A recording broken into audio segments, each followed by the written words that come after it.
Hi, Matthew, you all right?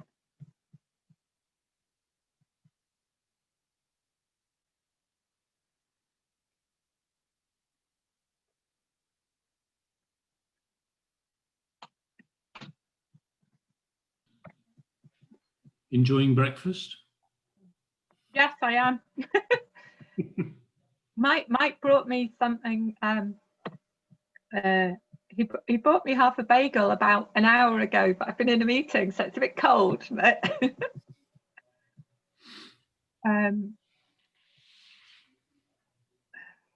Anything you need to tell me?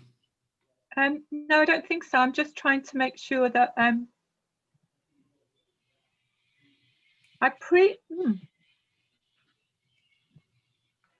just trying to make sure everybody's in the breakout rooms that I put them in. But, okay, I'll leave you to that.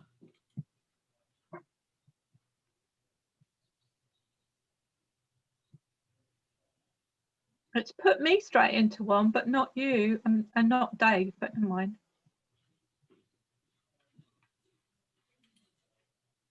Oh, that's very strange. Oh well.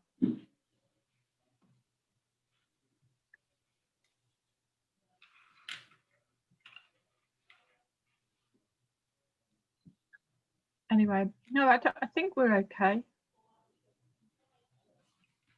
Good. Good. I hope so. I'll try and do as you suggest and get people to introduce themselves in the chat box bit rather than allow people to take up the whole hour and a half talking about them and their jobs and so on. But I'll try. Well, I think that's the problem, isn't it? Well, I'm sure people will understand. That would be.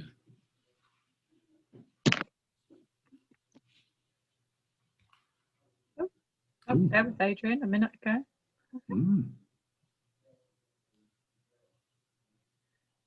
Yeah.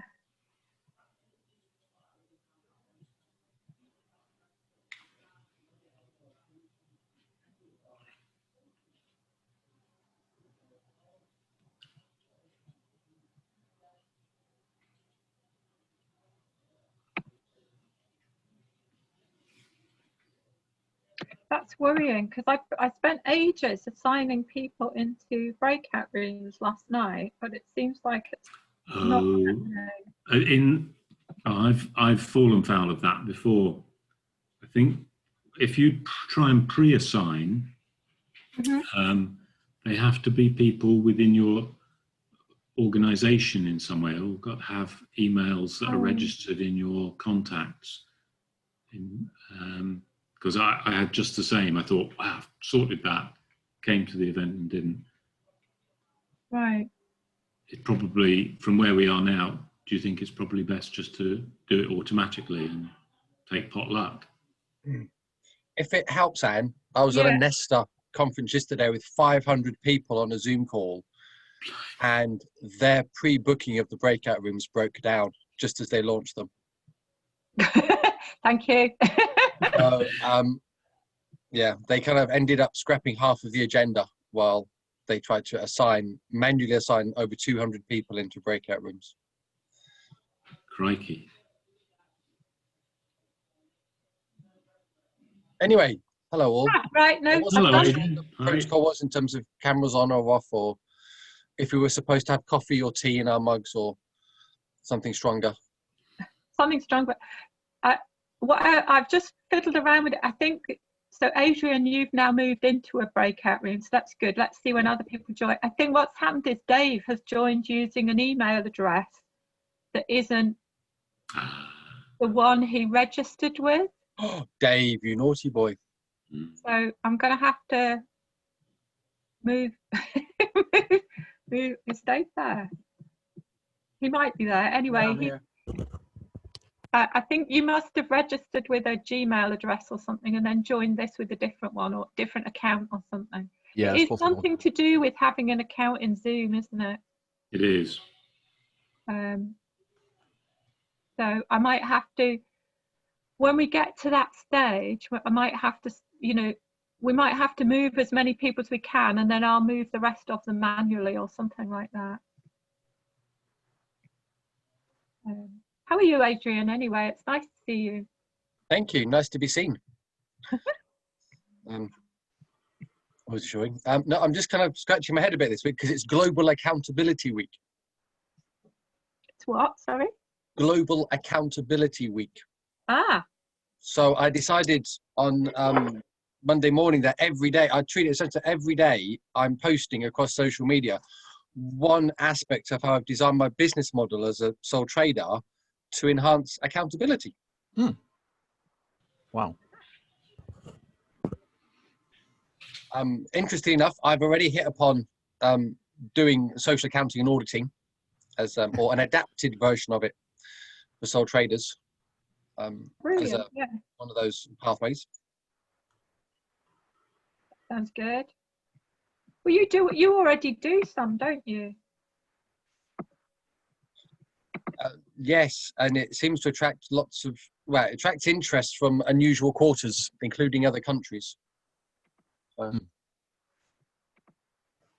despite my efforts over the last 15 years of trying to encourage other micro enterprises and self-employed freelancer types to do similar, no one seems to be. So,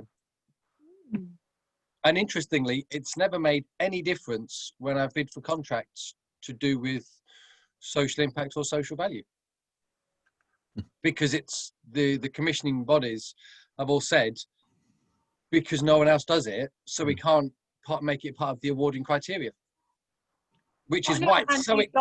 You've got the evidence, though, haven't you? Yeah, absolutely, yeah, and it's all auditable if people want to check it.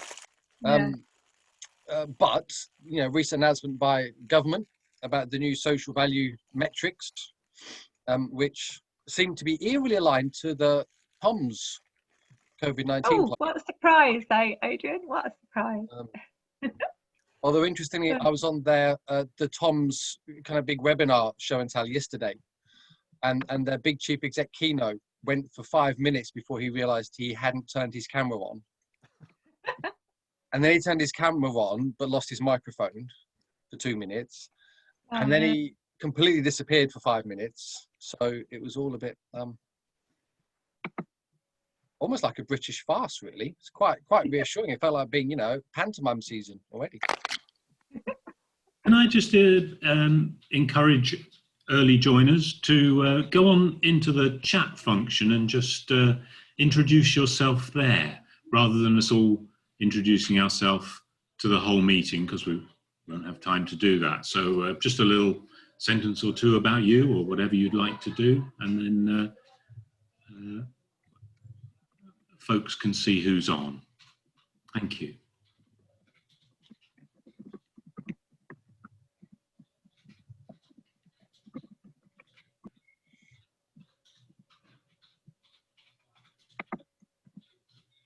Something that I've started to, I don't know, and Matthew, whether it's worth mentioning to other people, this idea of introducing in chat and afterwards. When I've been doing sessions like this elsewhere, is before I leave, download the chat log. Yeah, I've done that.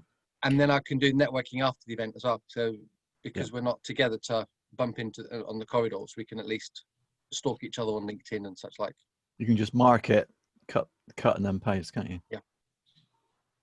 That's good. Are we going to get you visually, Dave? Yeah, I guess so. Oh, no, it's okay. If you've not done your makeup, you know, it's okay.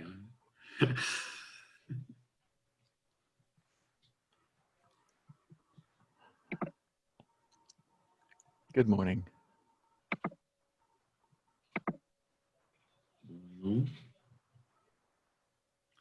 Again, I'm just encouraging people as they arrive to go on the chat function and put a couple of sentences by way of introducing yourself, please.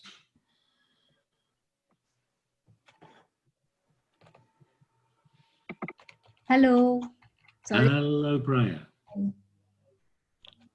Hi, Priya. Hi.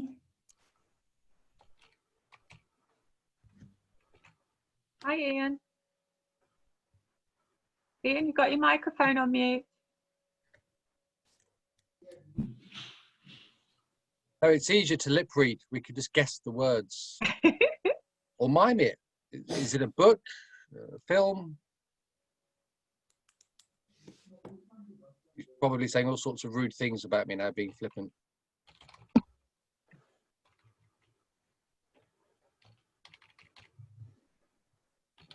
Oh.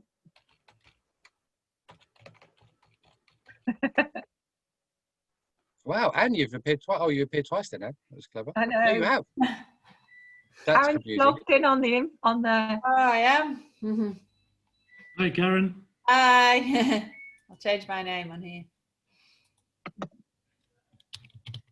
Hi, folks. As you're joining, can I ask you just to go on the chat function and write a couple of sentences by way of introducing yourself to everybody, rather than us. Obviously, we're going to be too many to go round and do that face to face in the main session. There'll be opportunities in the breakout groups to chat more about your work. But, be good to have a little introductory sentence or two from everybody. Please. Hello, Lisa. Hello, Sue. Hello, Ross.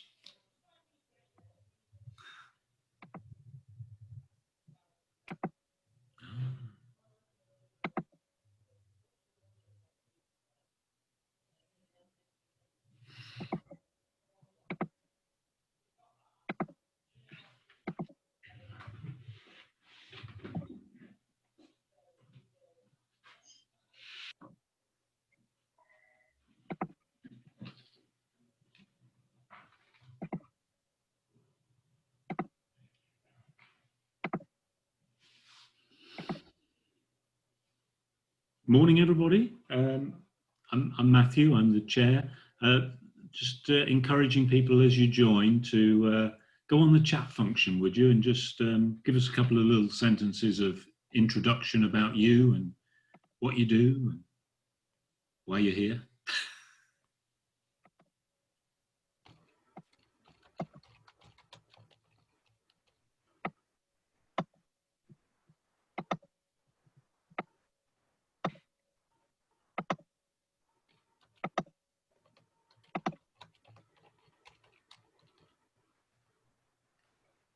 And if you've done that, obviously it's good to go and browse and see who we've got.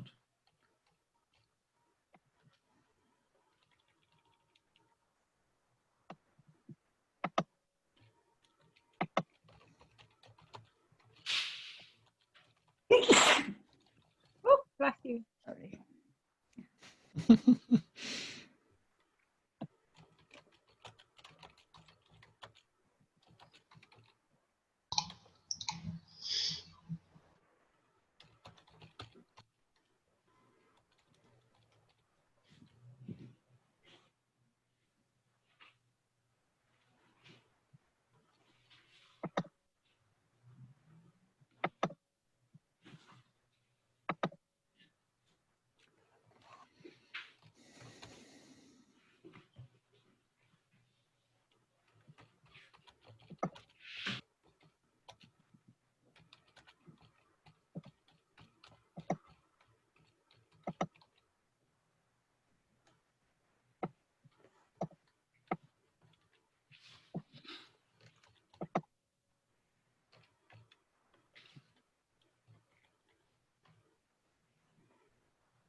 Morning, new arrivers. Welcome.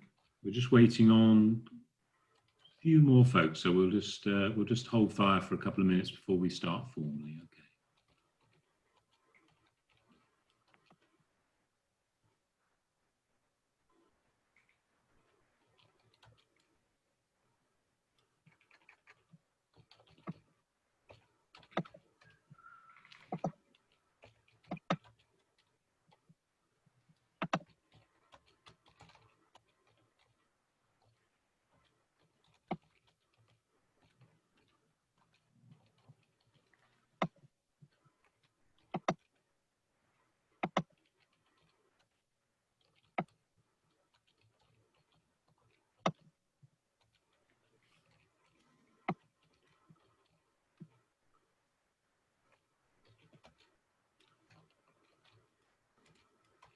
we wait a while longer, Anne, do you think?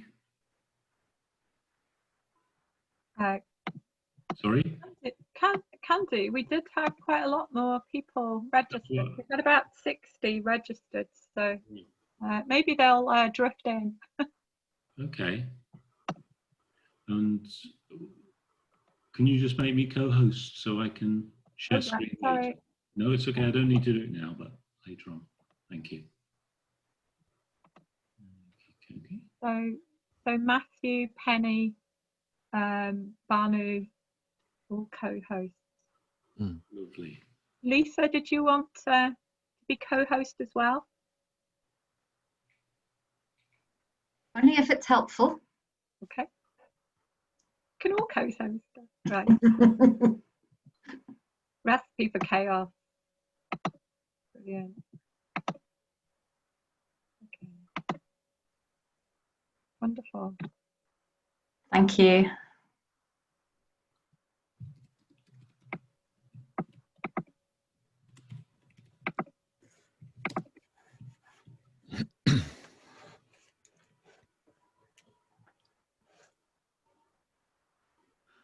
Maybe we need to start, Matthew. Yeah, sure. Okay.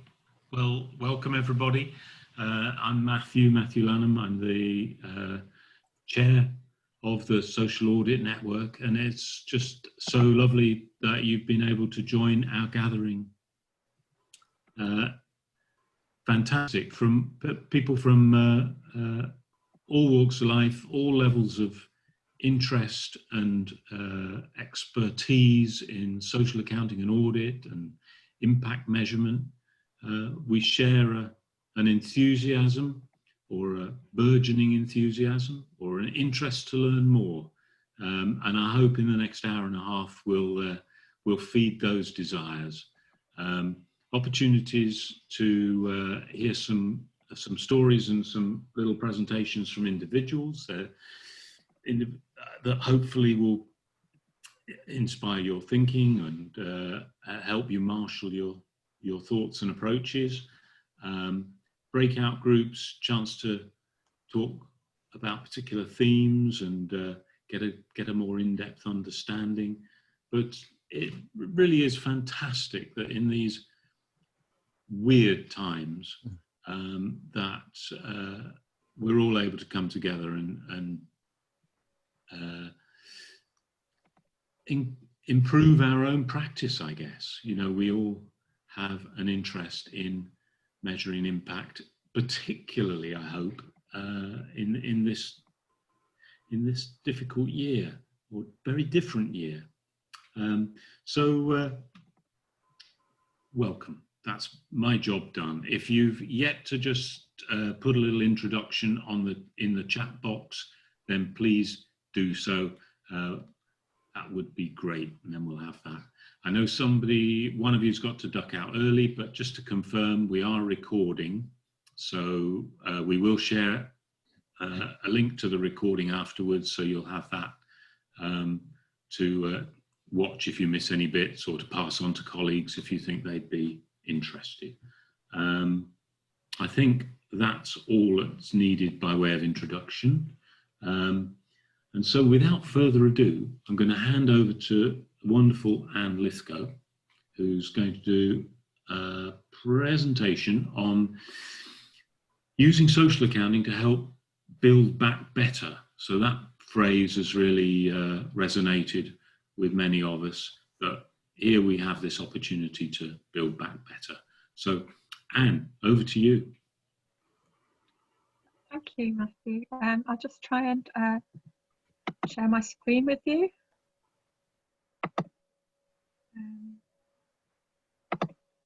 Okay. What you don't want to see is the breakout rooms. Right, okay.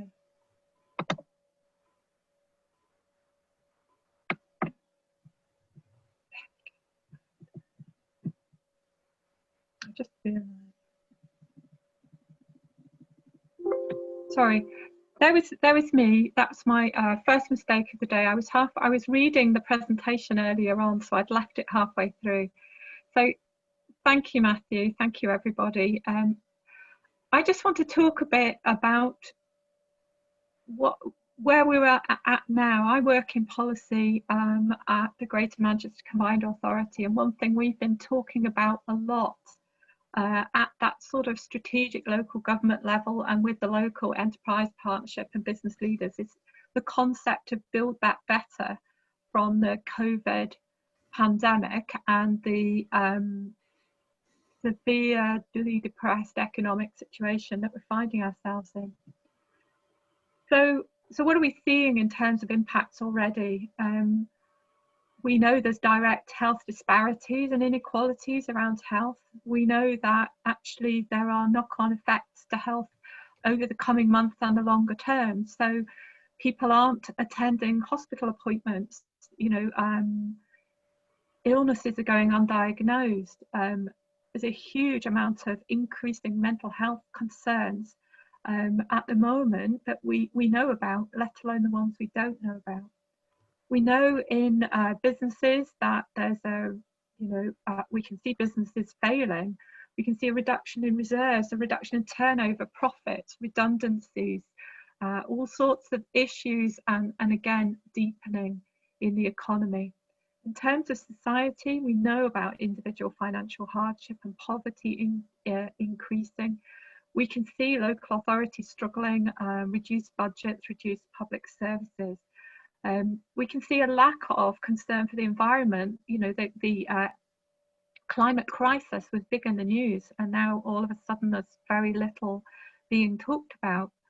Some sort of worry that might be deprioritisation of this other big looming issue in our lives. Increased use of cars rather than, public transport and shared modes of transport not being seen as being very good at the moment. So everybody's driving around on their own, in their own car, with huge environmental impacts. So we also know that some of the things at this stage about the impacts of COVID-19 are known. Some of them are unknown. Some of the things you can predict, some of the things you can't predict, but they're going to affect you, your client, or the stakeholders in your business, but also, as it were, your client's client. So the wider stakeholders, the people who are around, the people that are investing in or have an interest in your organisation or your business. But I've painted a really gloomy picture. There are some positives coming out of it. We know, people are much better aware of health inequality and concern for it. And inequalities generally surfacing in terms of, some of the unequal impacts that have been found as a result of the coronavirus pandemic, certainly in the UK. With apologies to colleagues from elsewhere, obviously I'm focusing on things I know about in the UK. But in terms of economy and business, we're certainly seeing in Greater Manchester an increased interest in innovation and more resilient business models. So cooperatives, very strong interest in social enterprises, community business. Also this concept of community wealth building, working with a number of colleagues on the call on some of that sort of work.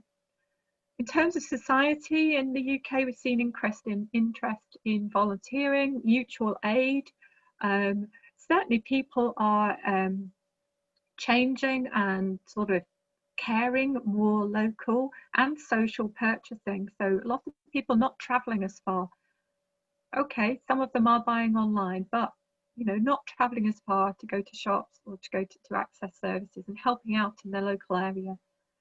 And we've seen cleaner air, certainly in Greater Manchester, and an increase in the very local environment. So parks, gardens, open spaces in your local area, rather than necessarily the planet type level of environmental concern. So where are the opportunities in all of this? So around health, certainly we can see improving employment standards, workplace well-being, as being really crucial in some of the work around COVID, but also having a lasting benefit. We can see, the development of more cooperatives. I know a mutual aid group in Manchester that's now turned their let's deliver food to people during the lockdown into a bicycle cooperative that does deliveries for a whole range of shops in their area. We're looking at changes in society, creating better links between businesses and communities in your place. Keeping the green air, making your business greener, a huge opportunity here to actually make changes now. And to tackle inequality. So we've seen these dramatic inequalities in society, but businesses, social enterprises, voluntary sector, community organisations all can be part of making a difference in the future. So why are businesses in the UK thinking about impact? So there is this concept of building back better, so the things I've been talking about already, but there are additional business benefits that you could think about from taking this more sort of purposeful and conscious approach to sharing risk and sharing benefits. So collaboration to build business resilience. We know that some of these cooperative and social enterprise business forms actually are more resilient, they last longer, they trade better than more traditional forms of I call it profit making or extractive business, but there's something about that social and responsible business that means that if successful, they are going to last longer.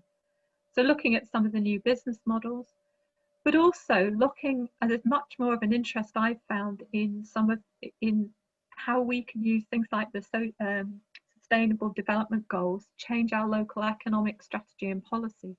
So certainly in Greater Manchester, we're revisiting all the economic work that was done pre-COVID to shine a light on it and actually change some of the approaches that are taken to how the economy is managed in Greater Manchester.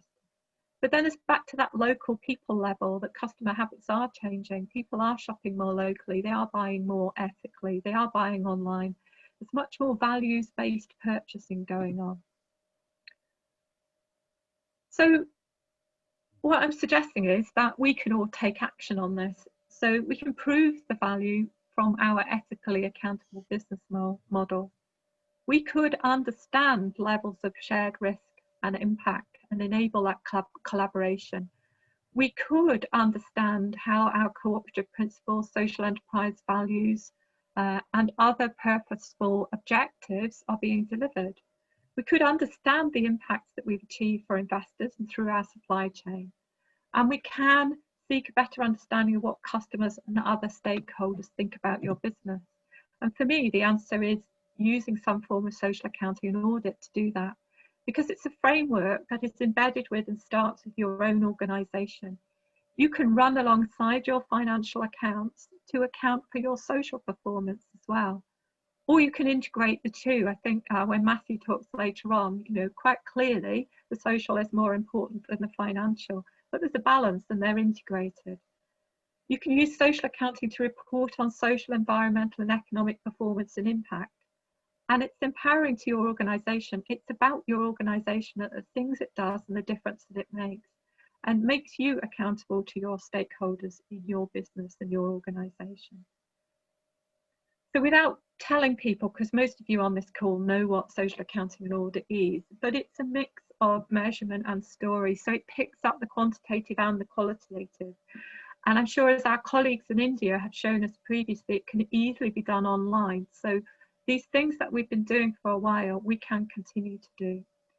And I'll just sort of put a plea in at the end there for independent verification. If we're going to prove the difference that it makes, it does need some form of independent checking, some sort of the social audit, just to make sure that we are rigorous and the results that we publish in our reports can be relied upon.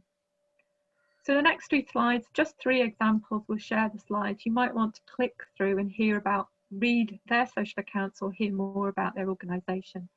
So One Manchester is a housing organisation that has really a registered social landlord that has really embedded this approach. And then we've got a legal firm.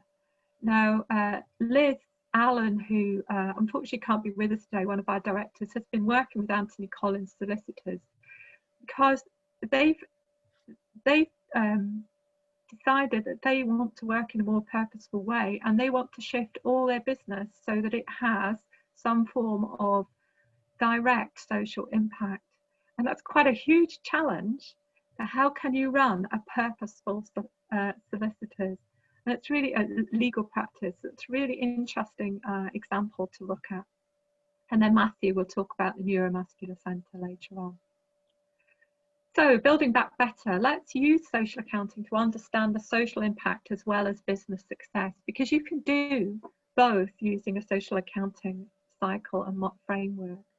Embed it in our life cycle, use the processes to empower your staff and ensure accountability to all the stakeholders in your business, and use the social audit. And by doing that, that could help you to move into markets that are new to you, to tap into some of the impact investment, to balance your profit and your purpose, to build a more sustainable business and build part of a better economy. So for me, social accounting and audit has to be part of building back better. Thank you. And I will just stop sharing. Okay. So there you go. That's what I think. Now, what we're asking, if that's okay, we're going to break you all up, if this is technology permitting, into a number of breakout sessions where you can introduce yourselves to each other. You can reflect on what I've just said, and one of the directors in each of the group will have a few prepared questions to get you thinking about what's been happening over the last 6 months in your world, and maybe things you'd like to share for the benefit of others, some of the learning that you've had over time. Okay, can I move you into groups? Is that okay? Let's hope the technology works here. So I'm opening rooms and you should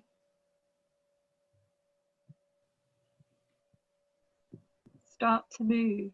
Okay, good. Oh, here we go.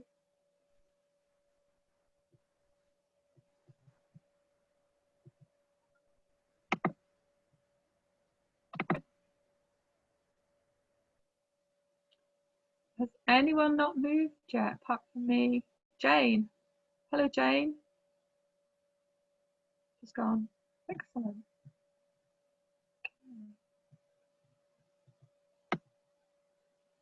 How can I join you?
we've all made it back, but we've lost them all. I'm sure they're coming.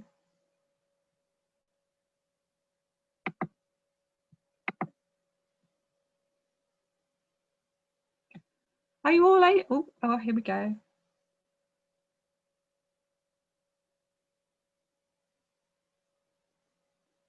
Can I just check, is everyone able to unmute themselves where they need to? Yeah, okay, that's good. It just sent me an error message saying that I'd managed to mute everybody. So apologies. That's not necessarily a bad thing, Anne. Nobody's muted Adrian though. He's the only unmuted one I can see. It's because I'm a naughty kid, because I don't want to feel like I'm back. There you are, I've muted him.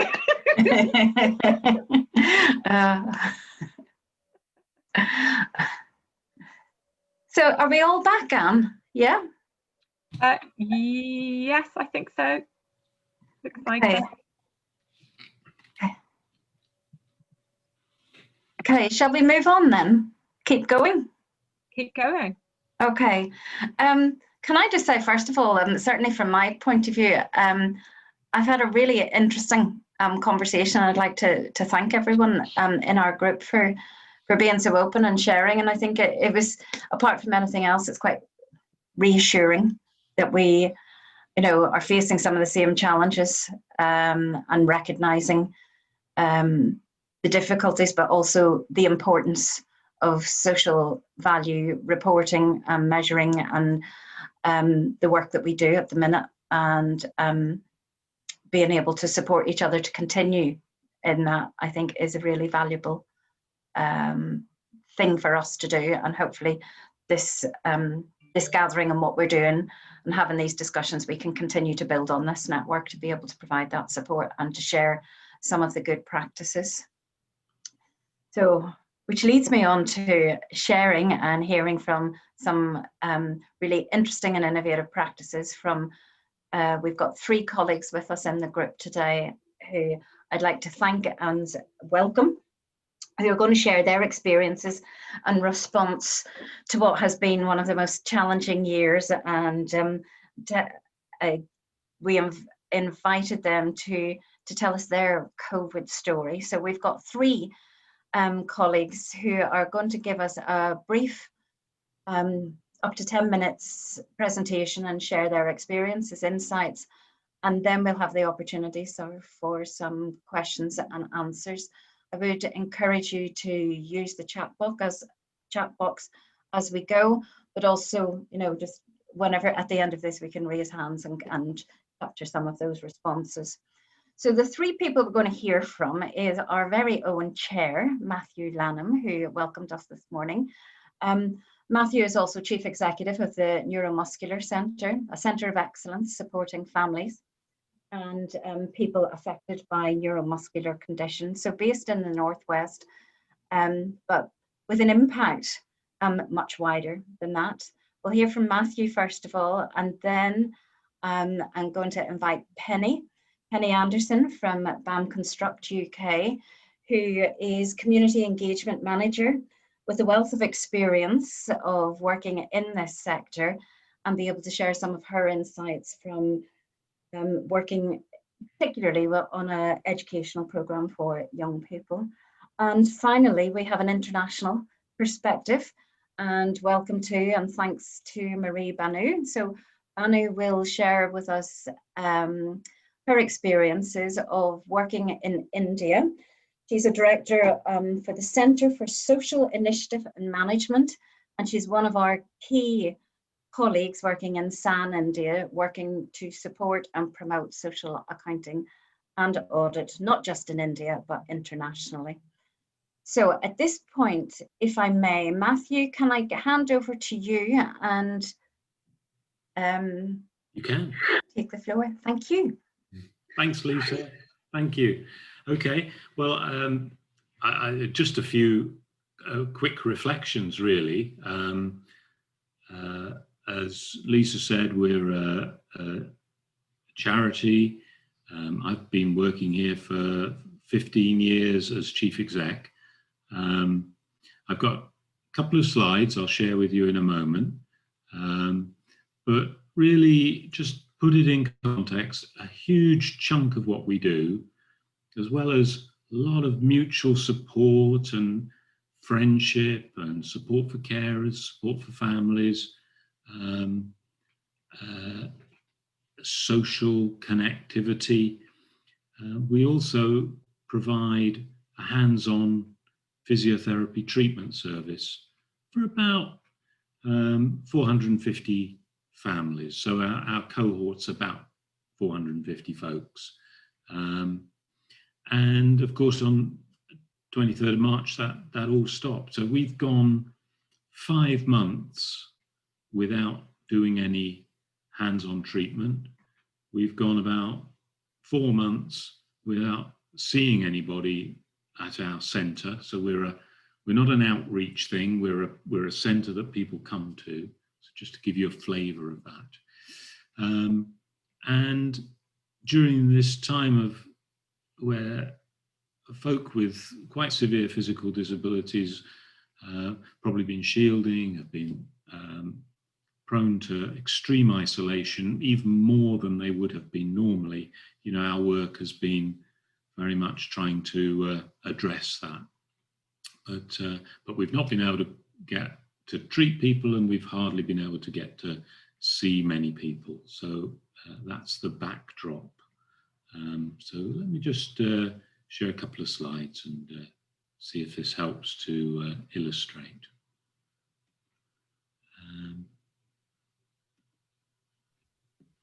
Can you all see that okay? So it's just an introductory slide, just confirming who I am. It's in important context, I think, for my talk to say how completely, you could say entrenched, how embedded social accounting and social audit is in the NMC. We've been doing it quite a long time, and we're kind of close to obsessed with it, really. So I put this slide up only to say that we've done social accounts for 13 years on the trot, published in a snappy sort of format, as we've tried to illustrate and evidence the difference that we've made.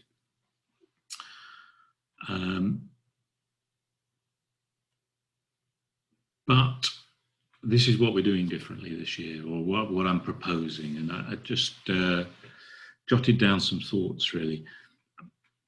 Where previously we've done social accounting on a financial year, and we've combined, I think fairly uniquely, we've combined our financial accounts with our social accounts in these booklets that I've just shown you. This year we're going to do it differently. I think financials is one thing, and we're not going to kind of, we'll do what we need to do in terms of producing a financial account. But we are determined to simply do a social account of the coronavirus crisis and the difference that NMC made. So instead of it just being on a 12-month rolling thing, we won't do a 2019-2020 social accounts. So in the format we'd previously done, there'll be a special that will really try and measure what difference we made this year. And I suppose we set out with the ambition this year of keeping people afloat, keeping people bobbling along, as I call it. You know, in previous years, we might have been more ambitious in our aims, and we might have voiced more grandiose ambitions for our impact and measured against them. But quite frankly, in our community, the population that we work with, we really did just want to help as many people as possible not to drown. and not to sink. And so we've been trying all sorts of innovative ways to gather information about the difference that we think we've made, because just a couple of things. So at the beginning we did a thing called Virtual Families. Whole staff team, randomly we just took 15 or 20 of our community under our wing, and we rang them regularly and had a conversation and continue to do that. Come August time, we've got a lovely meadow here, outdoor space. We invited people to take their first post-shielding trip out, to come to the NMC, a safe place, outdoors, meet a couple of friends in a socially distanced way, but have a trip out, have something to talk about. We know that just that little simple thing was immensely powerful, and what we're trying to do is understand, well, what difference did that make? Did that keep a couple from getting divorced or splitting up or embarking on some major problem? A lot of this we're focusing on relationships, people's level of anxiety, people's level of depression and well-being, and how have we been able to help. This year, in previous years, I've always done a survey with everybody in our community. This year, we're not going to do that. And the bottom line is what I put at the bottom of this slide. This year, I am determined that social accounting in the NMC is going to be fun, because people need fun. And I don't mean make it silly. I just mean not burden folk with it. Let's enjoy doing it this year. I mean, we've always enjoyed it, don't get me wrong, but let's really enjoy it this year. And so we've put it out there that people will, if you're this way inclined, write us a poem to tell us the difference that we've made this year, or produce a work of art to represent the difference that NMC has made to lives in 2020. So that's my minute's gone, really, and that's what I wanted to convey, really, that different approach for different times. So I'll shut up now, Lisa. Thank you. But if anybody wants more details, by all means, get in touch with me. Thank you, Matthew. Thank you. Matthew, you're getting lots of really positive response there. People love the creative approach. They love the focus. And for me, I think, yeah, what a great approach of let's enjoy this. Things are hard enough, aren't they? And actually what we can do, the process of social accounting and audit needs to be part of the activity. And I think that is also something within our group. We were talking about embedding and integrating this into what we do. So Matthew, thank you so much for that. We'll have the opportunity for some more questions at the end. Penny, if I may, sorry, you can see my eyes scanning the screen. If I may hand over to you and you can share your screen now. Okay. Thank you. Okay, has that worked? Have I shared the screen yet? Okay. Okay, thank you, Matthew. That was fantastic and a tough act to follow, but I'll try. mine's quite different, really. So just really briefly, I'll explain who BAM Construct are. We're part of a Dutch owned company which has 10 businesses around the world. In the UK, there's BAM Construct and BAM Nuttall, which you might have heard of. Nuttall is the civil engineering part of the business and Construct is the construction part. So we operate in construction, properties design, services engineering and facilities management. Locally around Manchester, for the people based there, you'll know we've recently done the Royal Horticultural Society garden in Bridgewater. We've done the Co-op head office, City Football Academy, and various hospitals, schools, etc. So that's just briefly who we are. We have a sustainability strategy which covers climate, resource and people. And what I'm talking about comes under our people part of that, which is around how we enhance people's lives in the communities that we work with. So for us, the challenge we had was, in normal times, we deliver activities on sites in our offices around work experience, site visits, curriculum support and employment support. And from the photos you can see on the right, we deliver those in person.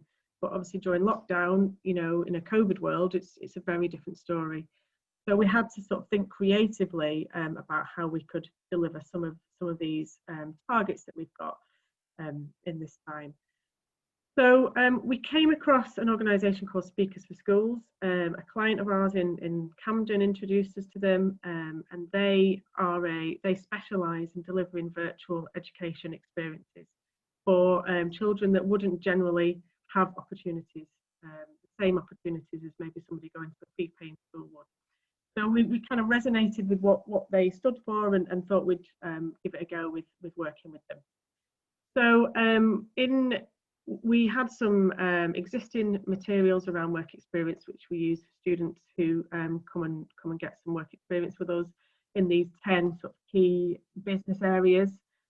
So we used the existing material we had, and we developed them further to develop 10 modules which could be used for virtual work experience.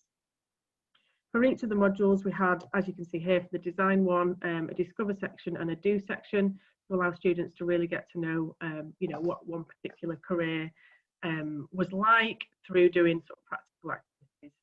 And we worked with our graphics team to sort of, brand these so they look the part.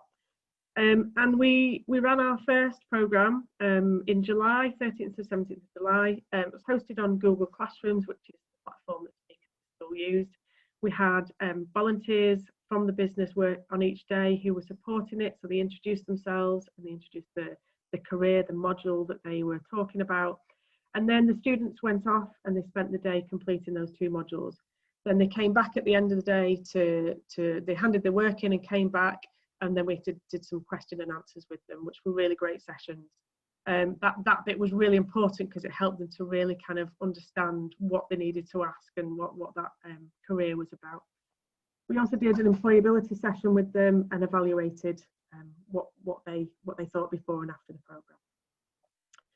So the students all applied online through a Speakers for School application process, and we had a really good mix on this programme, much better than we would normally on our physical programmes. So you can see, the ethnic diversity in the group was quite diverse, and we had 10 girls, 15 boys, which was, would like more girls, but it was a really good start. The students also were from a wide geographical area across England mainly, and we had some real standout students who we see as ones to look for in the future. So we wanted to find, one of our key aims was to teach young people about careers in construction, to sort of give them an insight. And you can see here sort of on the green bars represent what they said before the programme, and the blue bars represent what they said after the programme. So we achieved the aim of teaching them about careers in construction. We also wanted them to think about apprenticeships seriously, not just sort of as a second thought really. So we asked them before what they wanted to do after finishing school. The vast majority said go to university, and then after the programme we asked them what they thought about becoming an apprentice, and some said they were really seriously considering it, and some said they might consider it. So again, that was a big step forward for us. We asked how they felt as a result of the programme, and there was things like confidence had improved, they'd achieved something positive, and they felt more knowledgeable about careers. Just in terms of other feedback, there was one thing that came out of the programme that was really quite powerful, and that was through a conversation we had with one of the students who was always early, was always with us first thing in the morning.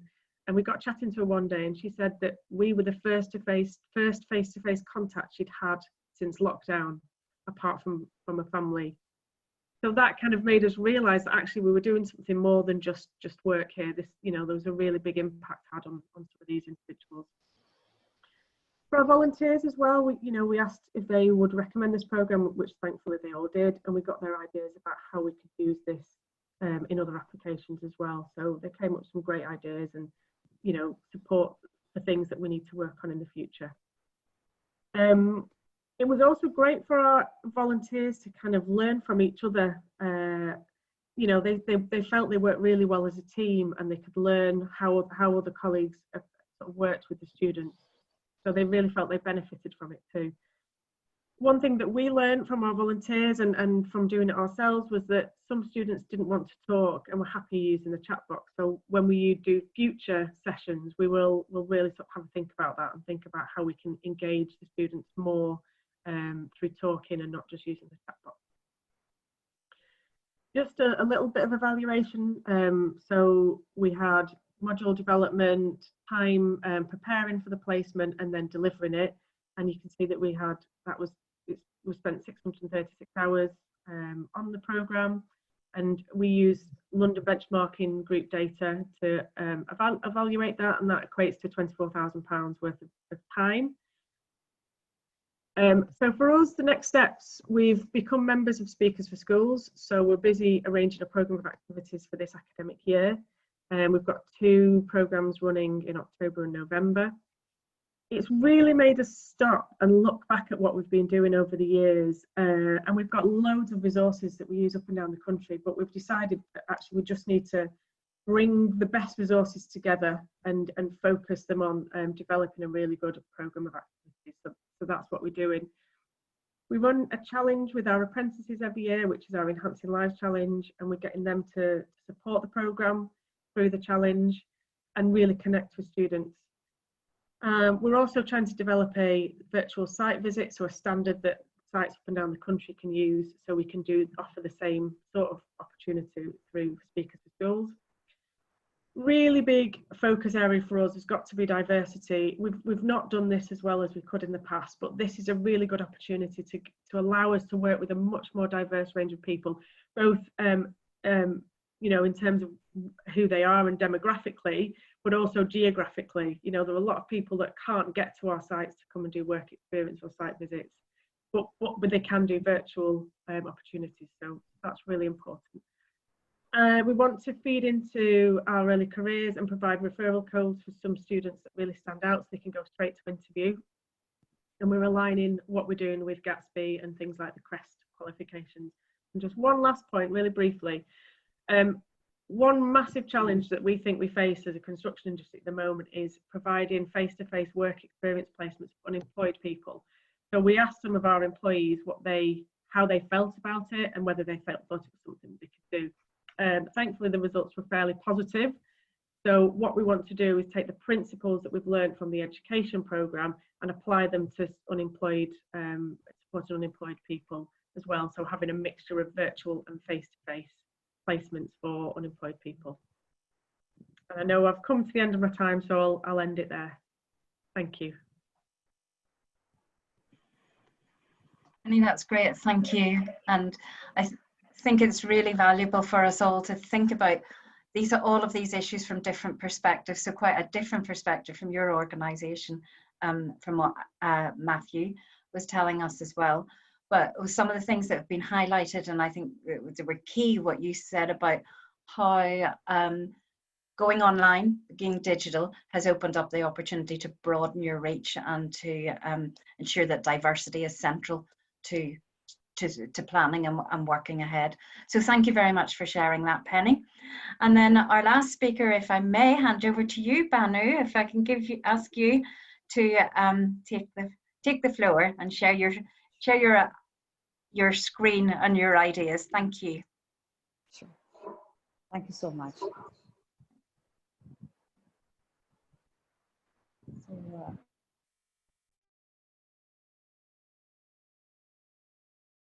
with SDGs. With SDGs, of course, a lot of research and reports on this topic worldwide and in the nation. This report has an reporting regularly on that. So I've not touched upon the details of the SDGs per se, but move on to tell about how San India is now trying to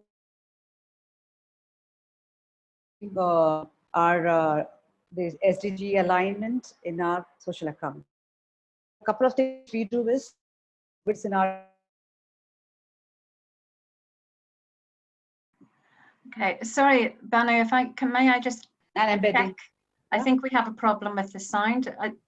Are other people having difficulty hearing? Yeah, it's not so good. Can I suggest, I wonder if we just maybe switch off our cameras? We might be able to hear you a little bit better. Okay, do you want to try again, Banu? Thank you. Yeah, now is it better? I think that might be. Okay. Yeah, I was just telling that how we have been aligning our work with SDGs since the COVID times and adding on to our reporting as well. So from the virtual stakeholder consultations and online audit, this was one more added on innovation or being entrepreneurial, if I would say, that we are reporting now on SDGs for our social accounts. And we have also now developed a SDG matrix for easy computation.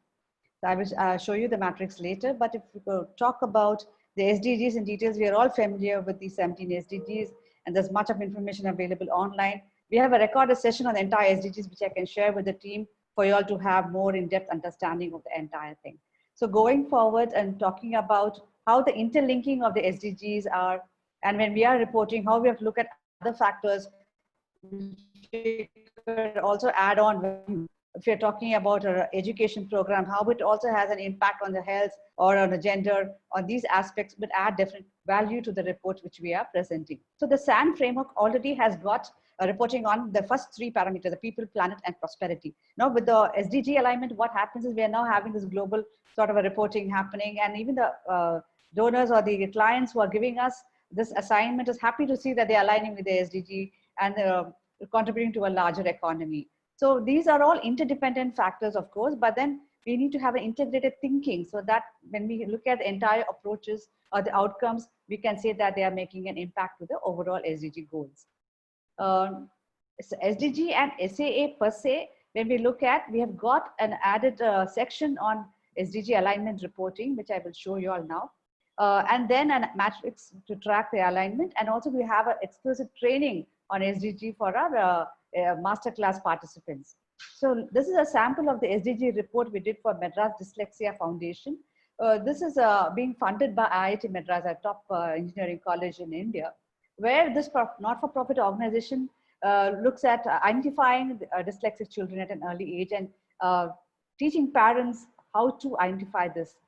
So this is an online training program covering a lot of modules like identifying the spelling and reading and writing levels of these children, and also the listening skills. And they've got this 7-week online course being offered. So with this, what SDGs could a program be aligned with? No, that was one interesting thing which we came upon. And we found that they are aligning to almost 6 SDGs by just having a simple online program to identify children with dyslexia.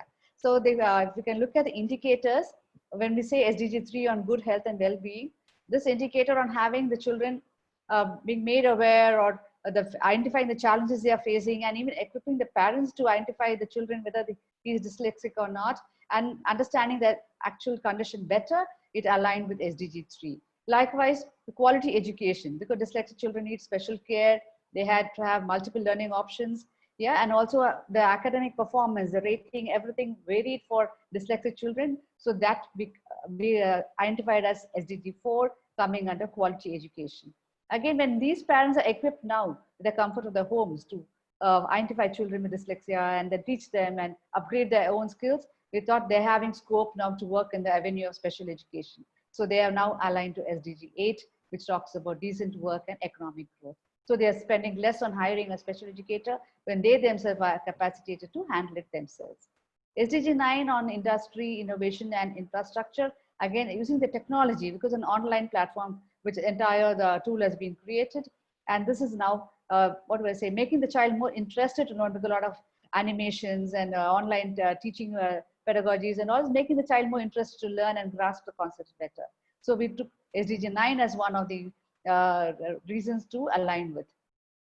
SDG 10, talking of inclusion and mainstreaming of special children, which again in India, we have got a lot of issues with that. We thought this aligning with SDG 10, where we are empowering the special children and providing remedial education as well. Again, tying up with organizations like IIT has sponsored the entire online program, we thought SDG 17 is aligned with. Like this, for any program, it's maybe a simple online teaching platform, but still we found that program being aligned with 6 of the SDGs. And it is not only an impressive factor, but also it aligns or makes a person who has supported this particular program realize the worth of the entire effort that they've put in for this. This is one example. I will leave this PowerPoint behind for you all to read. We don't have much time, I know. This is another project where they provided a home for the homeless, microcredit, women training programs, school training programs, job fairs for the youth. So for each of these, we identified SDGs which aligned with. So as you say, end hunger and no poverty, any of the programs that you have, most of them align with no poverty and ending hunger, right? But then when we have health programs, when you have women empowerment programs, you can have specific SDGs being highlighted. So when you have job fairs, again, it goes to economic growth, and then the women empowerment and the microcredit and reducing inequalities are aligned over there. So this is a sample. I want to quickly show an interesting worksheet which we came up. It's unfortunate Lata is not here with me to share this. I will show this now. So this matrix we have evolved, putting all the indicators as per the OECD framework. And here, when we do our trainings, what we do is we ask the participants, you identify for your own organization whether any of these goals align with the work you do. So they have to just type in a yes or a no. Suppose they type a yes here, and then they say they type a yes here, and then they move on to the second sheet, where in each of these specific, goals, you have indicators and sub-indicators. So they have to just say a 1 for whichever is appropriate, okay, for whichever goal they align with. We said 1 and 3, right? So when I go and say here, so sub-indicators, all these are aligned with, I have a consolidated worksheet which tells me, can you see here that these are the goals which my organization is aligned with. So it's a quicker reference material, a deeper understanding. And now when we go back to our reporting, we just go and report on SDG, whichever is marked more than 0. So this is a simple tool which we have evolved in-house. And this training which we recently done 2 days ago on social impact practitioner, we taught this. And now we have 6 out of the 10 participants wanting to do SDG reporting as part of the social accounts. So people also want to get more interesting tools and methods to write their reports and also engage themselves, because we have been writing reports back and forth, and many are having more than 6-7 assignments in a year. So what is new, or what is making the entire task interesting is what is now being the challenge during the COVID scene. So that is how we have been trying to do a lot of online research and get into new methodologies of getting the entire reporting process interesting. That's it from me. Thank you very much. If you have any questions, I can clarify. I'll definitely share all these worksheets and the reference materials to you all, and look forward to more such discussions. Oh, thank you so much, Banu, because once again, you share very generously your experiences and the tools and practices that that you are using and yeah, I feel every time we meet, we've got more tools. You know, it's an excellent resource for us to be able to share. So thank you for sharing those with us. And I think it's something from a UK perspective that we can really learn from. About this SDG if you're interested, alignment. We can even have an exclusive 1-hour session on SDG alignment reporting. If you are interested, we can do a 1-hour session. Case studies being given in break, asking them to evolve the SDG alignment, and then coming out with their own reporting. We did that recently. It worked out very well. If you are looking at something and an exclusive SDG reporting for your team, we are willing to do that pro bono for any time that you want us to do. Okay, brilliant. Thank you so much. And I say one of the things that we have gained from today already is at least 2 topics for future networking events and developing it and building our best practices. Okay, so I think our bandwidth seems to be okay again. If you want to turn on your cameras, and if I may invite any questions for either Matthew or Penny, or indeed Banu, best on the presentations, or any comments.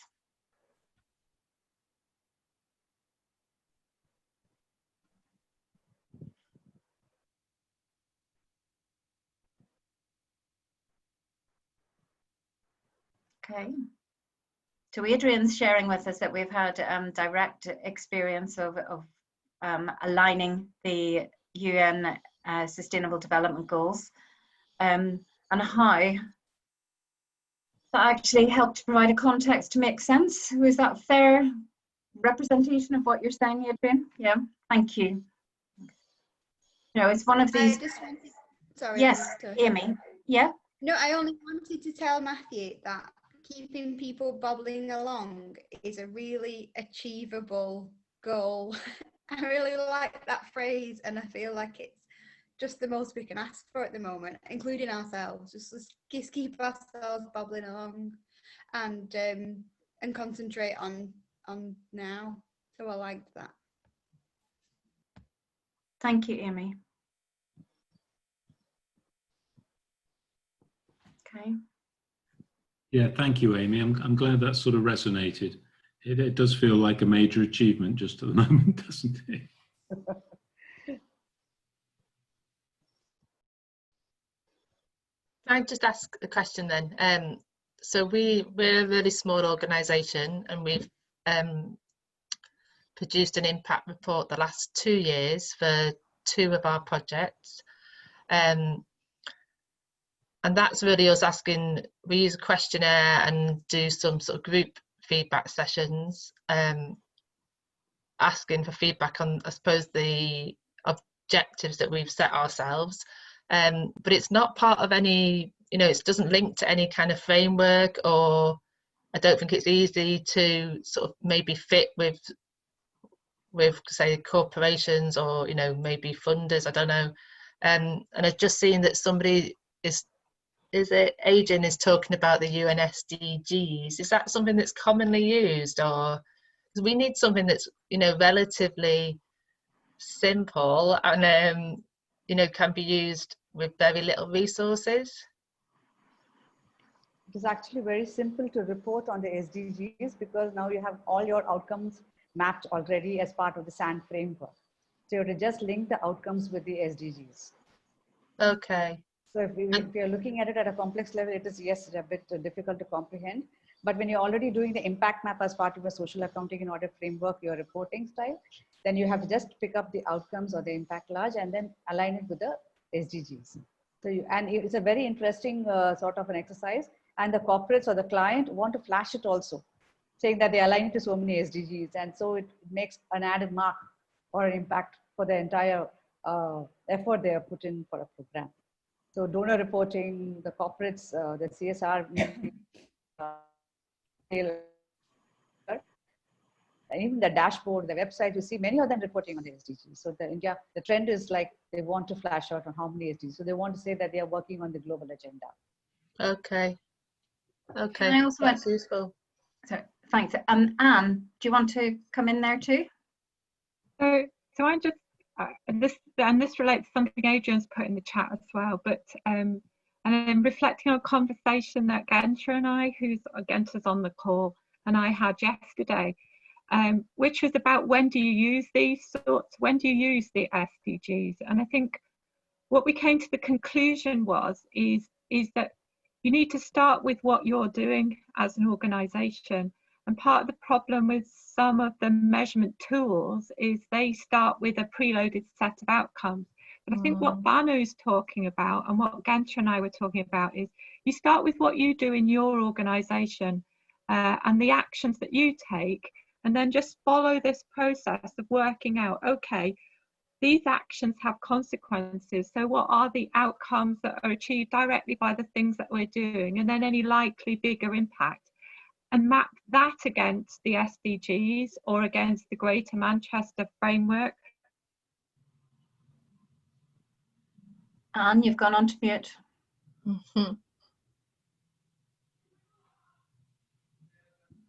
Anne, you still on mute? Ask to unmute. This is what Anne gets for muting you earlier, Adrian. There we go. Somebody's muted. There you go. Yeah. That's the problem with having co-hosts. We can all mute each other. Okay. Sorry, I don't know where I was up to, but I was just saying that really we need to use these once you've done your impact map. So once you've done something that works out the difference that your organisation is making, and you understand the outcomes you're looking for from the work that you do, and then compare them with the framework. So like the Greater Manchester Social Value Framework, or like the SDGs or something like this.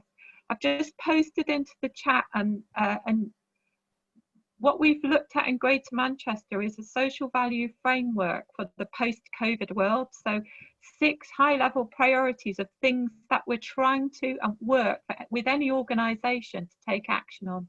This hasn't been launched yet, so you probably won't find it by Googling it. Some of you I know have seen it, but just an idea of trying to get this as being action focused in your organisation. And I think what the people in India are doing is exactly the same, as trying to make some, it tries to help you understand and what's important in what you're doing, and things like that. So yeah, it was just sort of pick up about, it's about when you use the things, not, you don't just start with the SDGs, if you know what I mean. The SDGs help you understand alignment and difference and importance and value and things like that. That makes sense. Can I just make an observation? Yes. Just I sense from Amanda's question, though, that she's wanting to scale down anything that's complicated, and quite right too. For a small organisation, we've got loads of examples of social accounting really being scalable, and I think too much talk of processes and so on from us, it makes us feel like a daunting methodology, when really those of us who've done this a few times know that it really isn't that daunting, and it isn't that time consuming, and that even when you're quite a small organisation, it can be just the right tool. So I guess I'm just empathising with, I think, where Amanda's feeling some doubts maybe that the process can apply in her organisation. I don't know.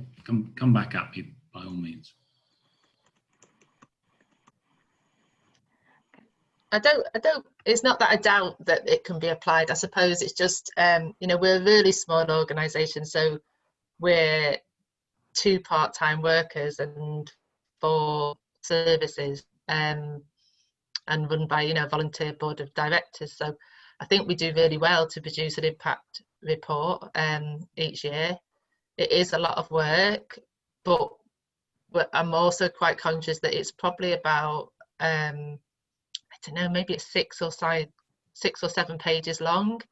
So we send it, to employers or to new contacts, and then I kind of think, well, is anyone reading this? How do we make it really accessible, and how do we make it fit with what they're doing? And everyone's doing different things. So I think we've made a good start, but we need to kind of, we'll do it again next year. We need to step up again now and make it, I think, more accessible and really.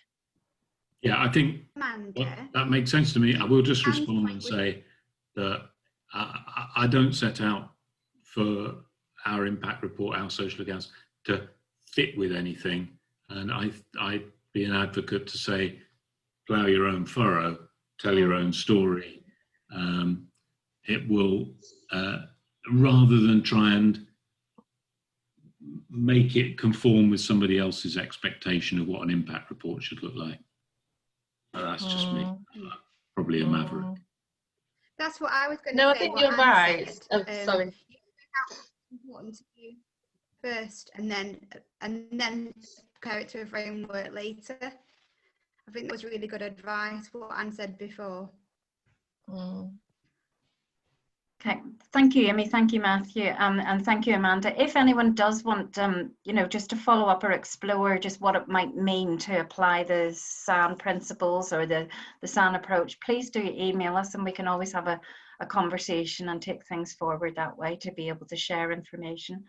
I'm very conscious of time, and I think it's really interesting now that we've had so much interaction, but I just would like to thank you all and hand over to my colleague Karen to finish off the session. Thanks. Hi, thanks everyone. Just wanted to get some final thoughts from everyone, really, just give you an opportunity to give us a little bit of feedback as well. So I'm going to do something I've not tried before, called a chat wave. So this is where I'm going to post a question in the chat, and then I'm going to give you about 30 seconds to respond. But don't post your response straight away. I'm going to tell you when, and then everyone will post their responses at the same time, and we should get a nice wave of feedback. So there's 4 questions. So the first one is, tell us one key message that you'll take away from our speakers today, or indeed from anything that you've heard today, really. So I shall post that question now. And write your response, but don't post it. I'll tell you when to do that in a minute.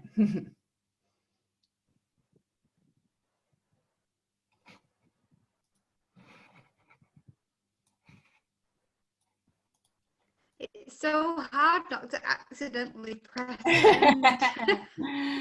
Really hard, because it's instinctive. It is. Okay, if everyone would like to post their response now, please.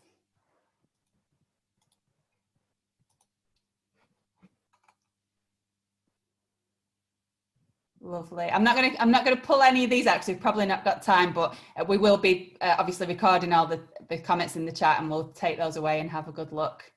Great to see those responses there. The next question is, tell us one thing that you will change or start doing as a result of taking part in today's session. I'll post that.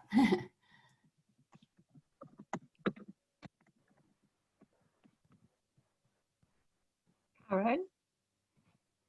It's just to say, I think everyone can save the chat for themselves, or at least I'll save it anyway, so that to make sure we've got the record. Yeah. Okay, if everyone's had a chance to write the response down, if you'd like to post those now.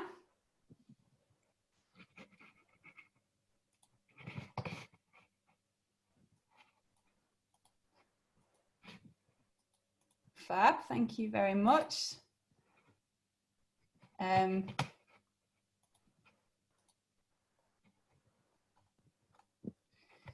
The next question is, do you have any questions that went unanswered?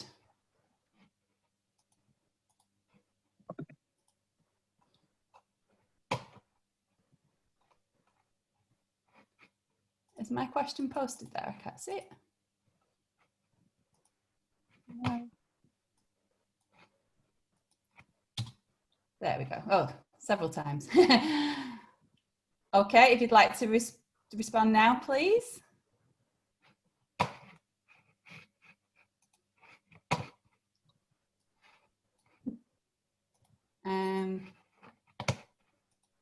Final question.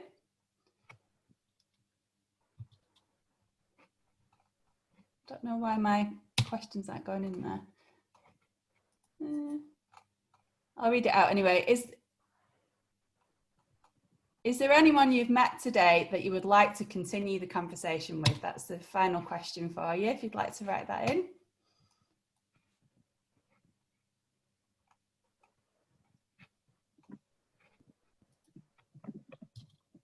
There we go. And then you can respond now.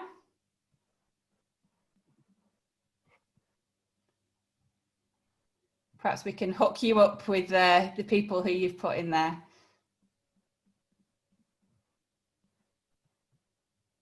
Or if you can, if you've got people's contacts on Twitter or whatever, then, you know, drop them a line. Yes, Anne, hi. I'm just going to say, if I was going to email out the slides later on, is everyone happy, or shall we say, is anybody unhappy with having their email address shared with everyone else on the call? If you're not, let me know, or put something in the chat to say you don't want to. But if not, I will email everyone out, and then you can pick each other off later on. If you haven't already connected on LinkedIn, Twitter, Facebook, or whatever mechanism you use normally to contact people. Okay, thank you. Thanks for taking part in that. Looking forward to reading through that shortly. And just remains to say thank you very much for everyone who's joined in today. I hope you've all got something to take away, and we'll be no doubt in touch with some further opportunities to bring everyone together in our short little networking sessions that we've been holding. Does anybody else want to come in and say anything? No, just bye-bye and thank you. Take care, everyone. Bye, everybody. Bye-bye. Bye-bye. Bye. Bye. Thank you. Thank you. Bye. Thank you very much. Bye. Thank you. Bye. Bye.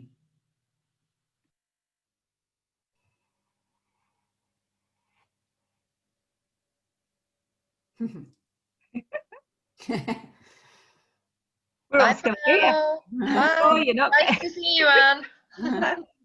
Bye. That was good. Well And done. then there were 4. That was great. Well done. I particularly like that bit at the end, Karen. That worked really well. Yeah, I don't know why my questions weren't, when I was typing the questions in, they weren't going into the chat box, which was a bit annoying. I don't know why. But anyway, it seemed to work okay, didn't it? That was at some pace, wasn't it? Yeah. We really went through a lot in a very short time. Yeah, it's difficult, isn't it? It actually feels like when you're online, you get through less. Mm. You know, you need longer for everything almost. Yeah. But I hope it didn't feel too rushed. I thought the presentations were great, very relevant and diverse. Yeah. Yeah, I think so. And the chat and everything, people liked them. There was a real appreciation, and I think, Yes. and actually having a, you know, I think having that small group and being able to see everyone on the screen, Mm. you know, was good. I know. So I think it was positive. I think there is something there. There's direct contacts to be made. So that's great. Yeah. Yeah. Thank you very much. Wow. Yeah, thanks, Anne. Thanks for. Yeah, thanks, Anne. You really, you know, structured that and pulled that together really well, and your presentation really set the tone for the discussions. Did. So I've saved the chat, so that's good. We've got a recording. Right, I'll do an email out. That's good. I enjoyed that. It's a shame. Yeah. It's difficult, isn't it? It's like you sort of you come to the end of that, you think, right, we need to do more, and then you're like, well, we just don't have time to do too much more. But it would be good, and if Banu's offering to do a session on SDGs, I think there is something about them understanding where things like that fit in. Yeah. I do get really worried, and whoever put it in the chat was Dave, wasn't it, about some of these impact frameworks, and Adrian as well, that people are just picking a tool and starting with that, not actually thinking about what they do. They're starting at the wrong end. Yes. Yes. But it was good you picked up on that, and that was you know, that you showed the way to use it, turn it on its head. I think that was really important that you picked up on that quickly. Maybe we could do a session that was about the SDG goals, but also we front end that with a section on where to begin, and you know, do a double header with Banu maybe. That sounds good. Because it wasn't long ago we did our main gathering on SDGs, if you remember. I'm not sure how many years ago that was. I went to, I think, yeah. Three years ago. Poverty one, wasn't it? Yeah, We started with poverty. Yeah. I was just looking at that this morning. I was sharing you remember the animation, the video that we had? Just sharing that with colleagues this morning.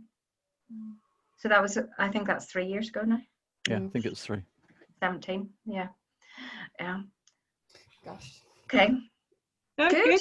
Thank good. You. Okay, thank you. And yeah, learned new things there. Yeah. Okay, well, nice to see you all. And it's time for lunch. Yes. Have a break. It is. Okay. All right. Take care, everyone. Nice to see you. Bye. Cheers. Well done, guys. Thank you. Bye. Bye.